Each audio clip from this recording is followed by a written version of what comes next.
খালাক, পড়ো তোমার প্রভুর নামে যিনি তোমাকে সৃষ্টি করেছে। পড়ো তোমার প্রভুর নামে যিনি তোমাকে সৃষ্টি করেছে। সর্বপ্রথম যে শব্দটাই বললেন, কোরআনের সর্বপ্রথম শব্দটাই হচ্ছে ইকরা। পড়ো পড়ো পড়ো। পড়া ছাড়া কোনো বিকল্প নাই। একটা সমাজকে অন্ধকার ছাত্র থেকে আপনি আলোক রক্ষা করবেন, পড়াশোনা লাগবে।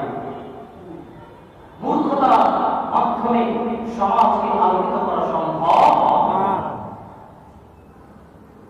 কোরআন কারীমের সর্বপ্রথম যে 5টি আয়াতে কারিমা নাযিল হয়েছে, সেই 5টি আয়াতে কারিমা যে সূরার মধ্যে রয়েছে, সেই সূরার নাম সূরাতুল আলাক।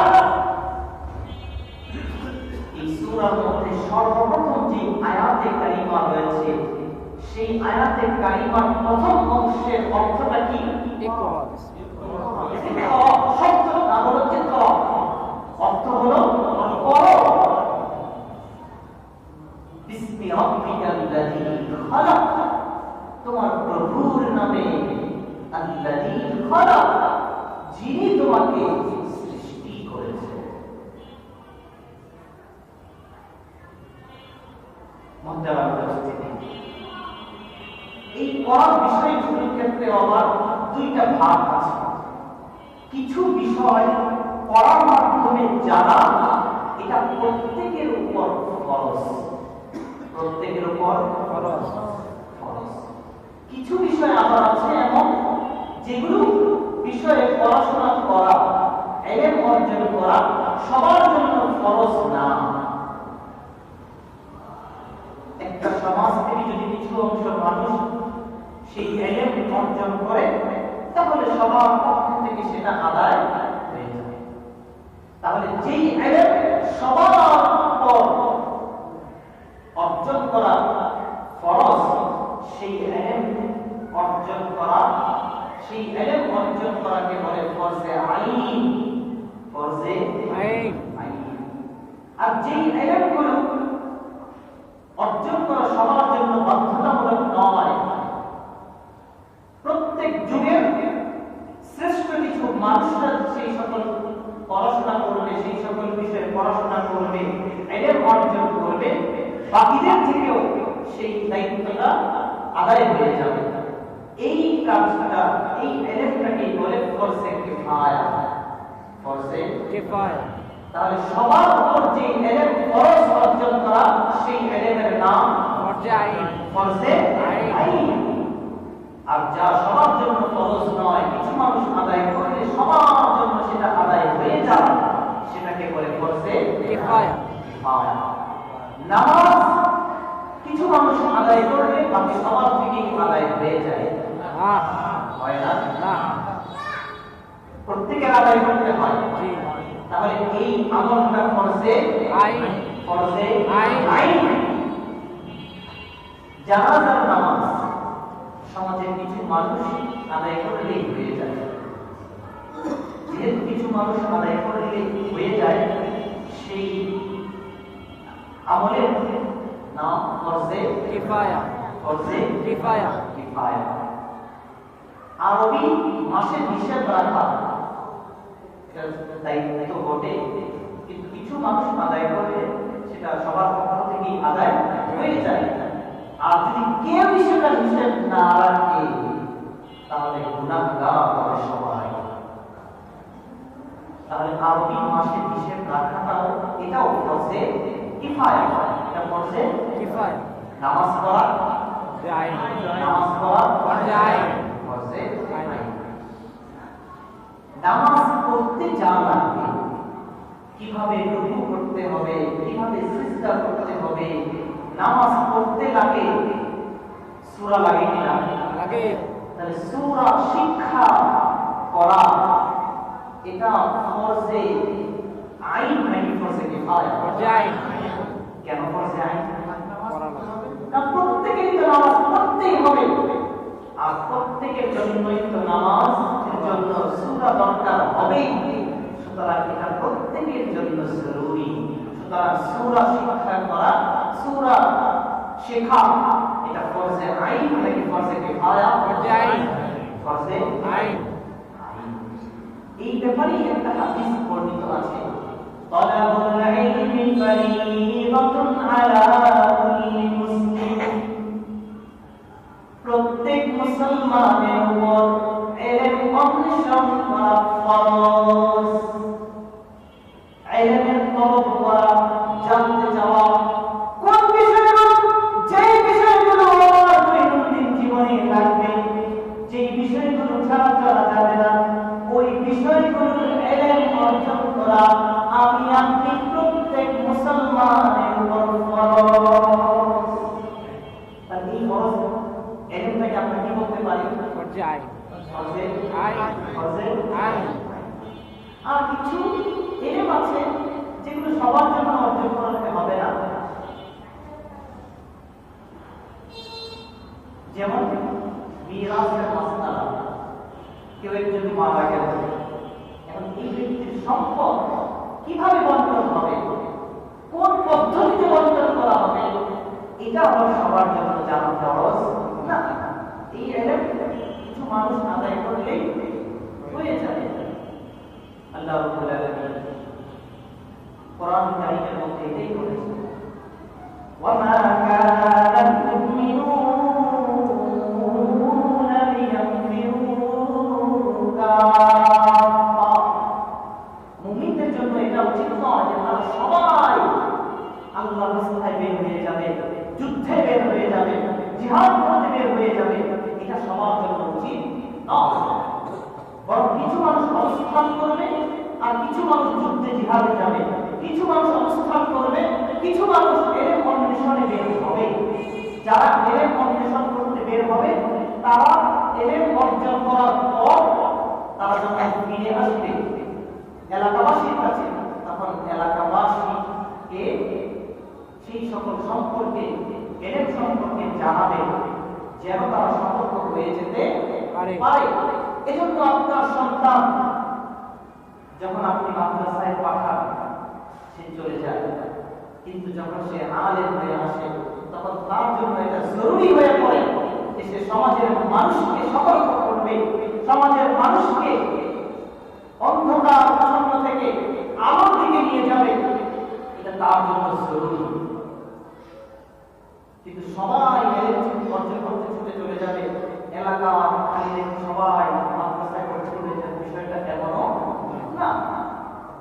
আল্লাহ রাব্বুল আলামিন এই বলে দিচ্ছেন যে মুমিনদের জন্য যুদ্ধে সবাই যাওয়া এটা উচিত নয়, বরং একদল অবস্থান করবে, আরেকদল যুদ্ধে বের হবে, যুদ্ধের থেকে যখন ফিরে আসবে বা ইলম অর্জন করতে যখন যাবে, ইলম অর্জন করা যখন শেষ হয়ে যাবে, তারা এলাকার মধ্যে এসে এলাকার মানুষদেরকে সতর্ক করবে যেন তারা সতর্ক হয়ে যায়।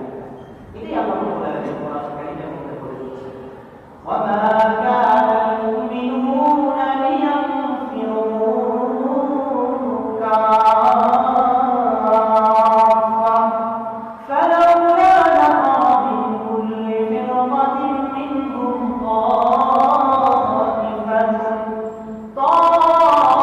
তাইফাতুন লিয়াতাফাক্কাহু ফিদ-দীন وَلْيُنذِرُوا قَوْمَهُمْ إِذَا رَجَعُوا إِلَيْهِمْ لَعَلَّهُمْ يَحْذَرُونَ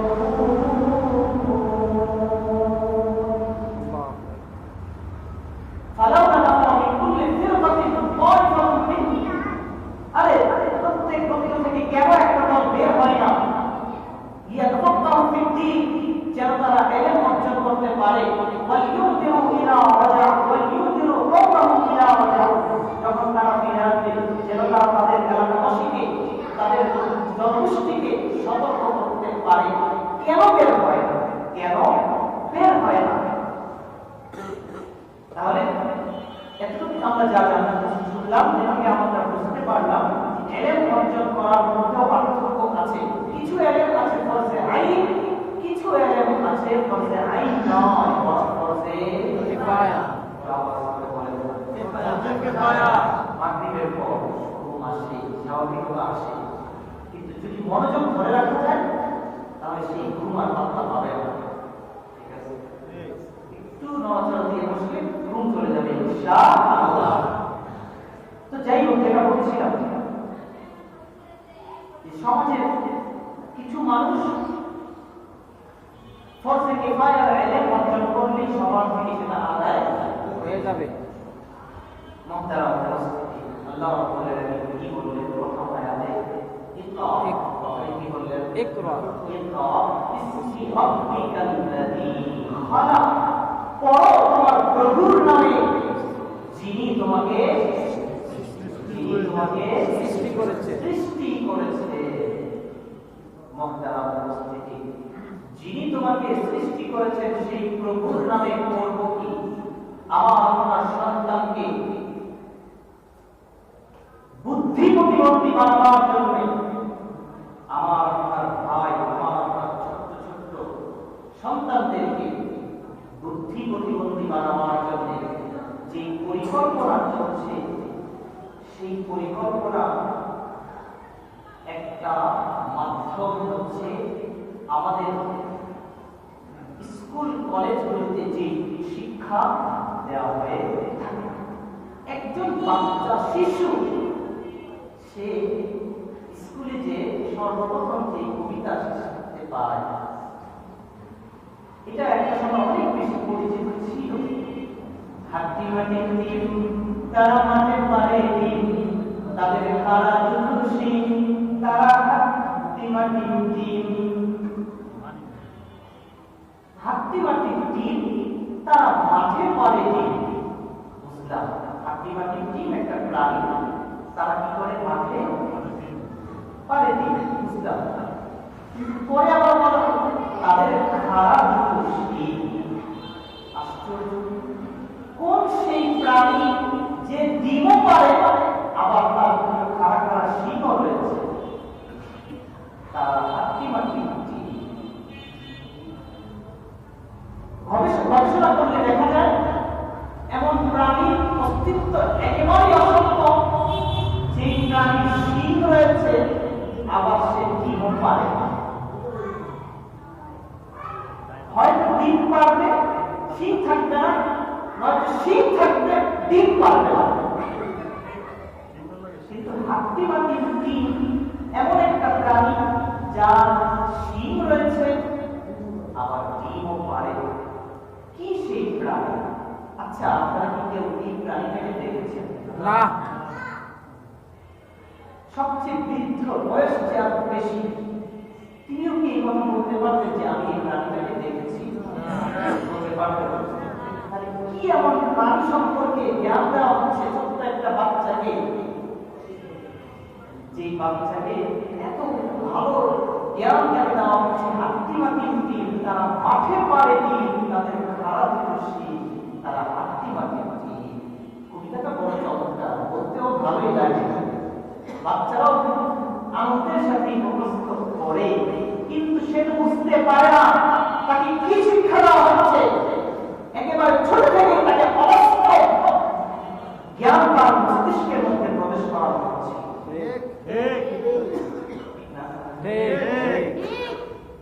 আরো কত ধরনের কবিতা আছে, আয় আয় চাঁদ মামা টিপ দিয়ে যা, হ্যাঁ, কত ধরনের কবিতা আছে।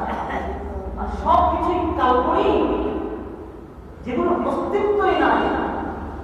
একটা বাচ্চাকে যখন ছোট্টবেলায় তার মস্তিষ্ককে এমন ভাবে প্রস্তুত করা হয় অবাস্তব জ্ঞানের মাধ্যমে, তখন সেই অবাস্তব জ্ঞানের কারণে তার মস্তিষ্কে আর কোরআন হাদিসের মেলে ঢুকে না। তার মস্তিষ্কটা এতটাই নষ্ট হয়ে যায়, কোরআন হাদিসের ইলম তার মস্তিষ্কের মধ্যে ঢুকে না।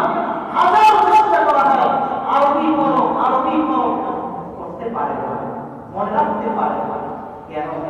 তার ছোটবেলায় শিক্ষা দিয়েছেন এমন এক জ্ঞান, এমন এক ইলম, যে ইলমের কোনো ভিত্তি না। আর যদি আপনি আপনার বাচ্চাকে শিক্ষা দিতেন আলিফুন বা বাউন তা তাউন সাউন জিমুন হা, বাচ্চা আলিফ চিনতে পড়ে একদিন কোরআন কারীম এসে পড়তে পারবে আলহামদুলিল্লাহ। কিন্তু আপনি আপনার সন্তানকে আলিফ লাম মিম এটা শিখাইতে চান না, আলিফ বা তা এটা শেখানোর সময় হয় না, শেখানোর সময় আছে। এ বি সি ডি শিখাইতে পারেন, সকালবেলা আপনার সন্তানকে মসজিদে পাঠাতে পারেন না আলিফ বা তা শেখানোর জন্য, কিন্তু ঠিকই আমার এই সন্তানকে নিয়ে আপনি কষ্ট করে আরামে ঘুম হারাম করে দিয়ে সন্তানকে নিয়ে আবার স্কুলের মধ্যে দিয়ে আসতে পারে। আমি সমালোচনা করছি না যে আপনি শিখাতে পারবেন না, এবিসি আপনি শিখাতে পারবেন না, এটা আমি সমালোচনা করছি না। কেননা আমি নিজেও এই সকল এলেম অর্জন করে এই পর্যন্ত আমার শুরুর সময়টাই কেটেছে এভাবে, কিন্তু আমার বাবা আমাকে সাথে সাথে এটাও শিক্ষা দিয়েছেন, আলিফ বা তা সা এগুলো শিক্ষা দিয়েছেন।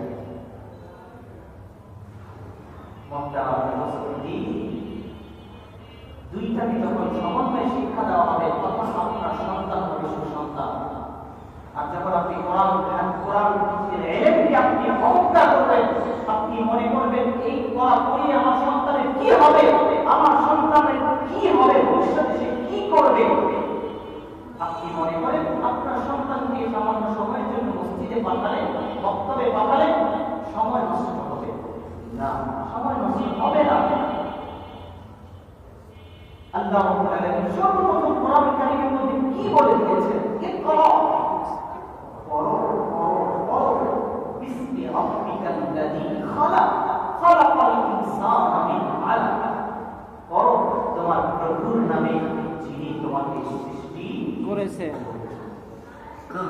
মুহতারাম উপস্থিতি, আমরা আজকে আমরা জানবো একজন মানুষ যদি আল্লাহ রাব্বুল আলামিনের নাযিলকৃত কোরআন, রাসূলের রেখে যাওয়া হাদিস অন্বেষণে বের হয় তাহলে তার কি ফায়দা? শুধু বের হলে তার কি ফায়দা? আর এলেম অর্জন করা অবস্থায় থাকা অবস্থায় তার কি ফায়দা? এলেম অর্জন করার পর আলেম হয়ে যাওয়ার পরে তার কি অবস্থা? আমরা তিনটা অবস্থা জানবো ইনশাআল্লাহ। শুরু, মধ্যম, শেষ। শুরু, মধ্যম, শেষ। এটা কেন জানবো? কারণ অনেক মা বাবা আছেন যারা নিজেদের সন্তানকে মাদ্রাসায় পড়া ঠিক আছে, কিন্তু কেমন যেন ইতস্তত বোধ করে। অন্য আরেকজনের ছেলে ইংলিশ মিডিয়ামে পড়ে, ওই ব্যক্তির সামনে আমার ছেলে মাদ্রাসায় পড়ে এটা বলতে ইতস্তত বোধ করে। কিন্তু যদি আপনি ফজিলত সম্পর্কে জানেন যে আপনার ছেলেকে আপনি মাদ্রাসায় দিয়েছেন, এই অবস্থাতেই তার জন্য কি রয়েছে, আর সে এলেম অর্জন করছে, তার এই অবস্থায় তার কি রয়েছে, আর আলেম হয়ে গিয়েছে, এই অবস্থায় তার জন্য কি রয়েছে, যদি সেটা জানা যায় তাহলে মনের মধ্যে জোর আসবে। আপনি বলতে পারবেন যে না, আমার সন্তানকে আমি ক্ষতিগ্রস্ত করিনি, আমার সন্তানকে আমি ঠকাইনি, আমার সন্তানকে আমি ওই পথেই পরিচালিত করছি যেই পথে পরিচালিত করলে আমার সন্তান হবে সুসন্তান, আমার সন্তান হবে একজন মানুষ, আমার সন্তান হবে একজন আল্লাহওয়ালা, আমার সন্তান হবে একজন নামাজি, আমার সন্তান হবে একজন তাহাজ্জুদগার। আল্লাহ রাব্বুল আলামিন কোরআন কারীমের মধ্যে যে দোয়া শিক্ষা দিয়েছেন, সেই দোয়ার মধ্যে একটা তো এটাই শিক্ষা দিয়েছেন, রব্বি জিদনি ইলমা, রব্বি জিদনি ইলমা, রব্বি জিদনি ইলমা। ও রব্বে কারীম, আপনি আমার জ্ঞান বাড়ায় দেন। দোয়ার অর্থ, রব্বে কারীম আপনি আমার দোয়া বাড়ায়া,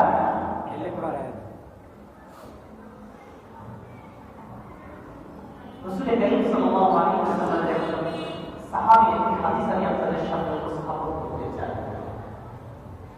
রাসূল করিম সাল্লাল্লাহু আলাইহি ওয়াসাল্লামের একজন সাহাবী আবু দারদা, নাম আবু দারদা, এটা মনে রাখতে হবে।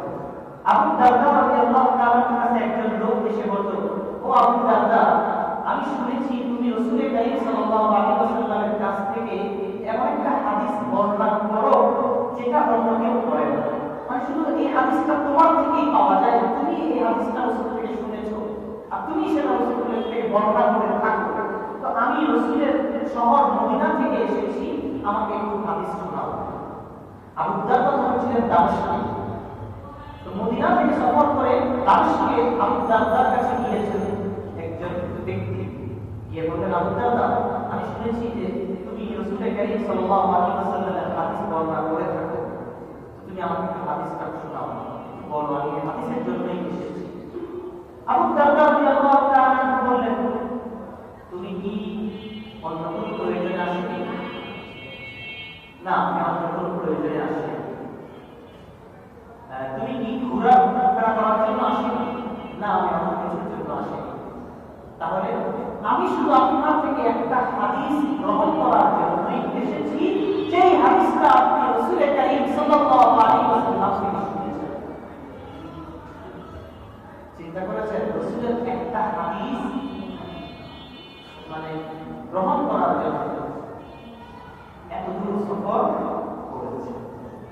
তখন আবু দারদা রাদিয়াল্লাহু তাআলা বলতে লাগলেন, শোনো, তাহলে আমি তোমাকে রাসূল করিম সাল্লাল্লাহু আলাইহি ওয়াসাল্লামের একটা ফজিলত তোমাকে শোনাই। কি সেই ফজিলত? মান সালাকা তরিকান ইয়ালতামিসু ফীহি ইলমান সাহাল্লাহু তরিকান ইলাল জান্নাহ। ও প্রতি এর অন্বেষণকারী, শোনো, রাসূল বলেছেন, যেই ব্যক্তি শুধুমাত্র বের হয় এর অন্বেষণে, আল্লাহ রাব্বুল আলামিন তার জন্য জান্নাতের পথটাকেও সহজ করে দেন। সুবহানাল্লাহ। আপনি আপনার সন্তানকে মাদ্রাসায় ভর্তি করিয়েছেন, এর মাধ্যমে তার জন্য জান্নাতে যাওয়ার পথ সহজ হয়ে গিয়েছে। সুবহানাল্লাহ। বলেন, এই হাদিসের পর আর কার কোন বাবার হৃদয়ে সংকীর্ণতা থাকে না, আমার সন্তানকে তো আমি ঠকাই নাই, ক্ষতিগ্রস্ত করি নাই, আমার সন্তানকে আমি জান্নাতের দিকে অগ্রসর করে দিচ্ছি, এটাই তো আমার বাবা, আমি বাবা হিসেবে আমার দায়িত্ব। শুধু এতটুকুই নয়, এই হাদিসের আরো কয়েকটা অংশ আছে। কি সেই অংশ? ইন্নাল মালাইকা